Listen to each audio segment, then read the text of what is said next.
કેન્દ્ર સરકાર અને ગુજરાત સરકાર દ્વારા આદિવાસી બાળકોના અભ્યાસ માટે સ્કોલરશિપ દ્વારા સહાય આપવામાં આવતી હોય છે। જો કે પોસ્ટ મેટ્રિક બાદ પેમેન્ટ સીટ પર પ્રવેશ લીધો હોય તો સ્કોલરશિપ આપવા માટે 2010નો ચુકાદો હતો। 2010થી પેમેન્ટ સીટ માટે 75% કેન્દ્ર સરકાર અને 25% રાજ્ય સરકાર ફી ભરતી હતી। જો કે 28 ઓક્ટોબર 2024ના રોજ રાજ્ય સરકારે પરિપત્ર કર્યો હતો, જેમાં 2024-25થી મેનેજમેન્ટ કોટામાં પ્રવેશ મેળવનાર વિદ્યાર્થીઓની સ્કોલરશિપ બંધ કરતો પરિપત્ર કરવામાં આવ્યો છે। જે પરિપત્રને લઈને વાલીઓમાં અને બાળકોમાં રોષ જોવા મળી રહ્યો છે। ગરીબ બાળકોને મળતી સ્કોલરશિપ બંધ કરાતા ઉચ્ચ અભ્યાસ કરતા બાળકોને મુશ્કેલી વેઠવી પડશે।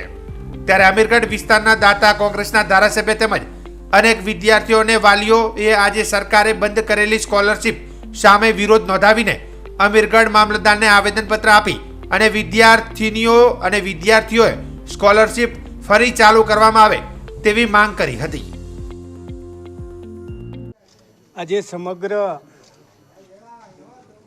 ગુજરાતની અંદર અંબાજીથી માંડીને ઉમરગામ સુધી જે જગ્યા આદિવાસીઓ જે વસે છે એ આદિવાસીઓને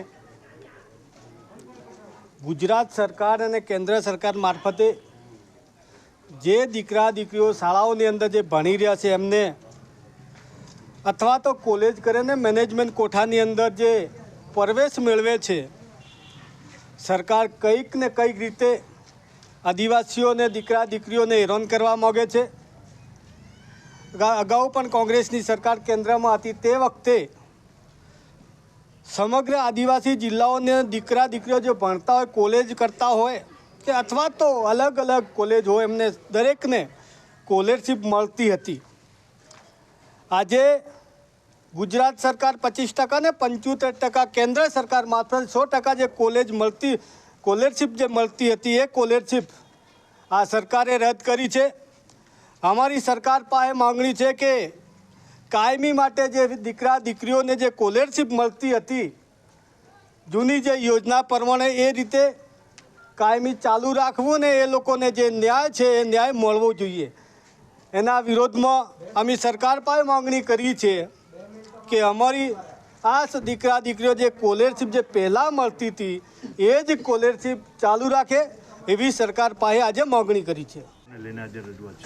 આજની અમારી મુદ્દાઓની રજૂઆત આ પ્રમાણે છે। આદિવાસી દીકરા દીકરીઓ 12 પછી જે ભણે છે એમને ભણવામાં જે સ્કોલરશિપ આપતા હતા એ આ સરકારે બંધ કરી છે। એના મુદ્દાના લઈને આજે અમે આવેદનપત્ર આપ્યું છે।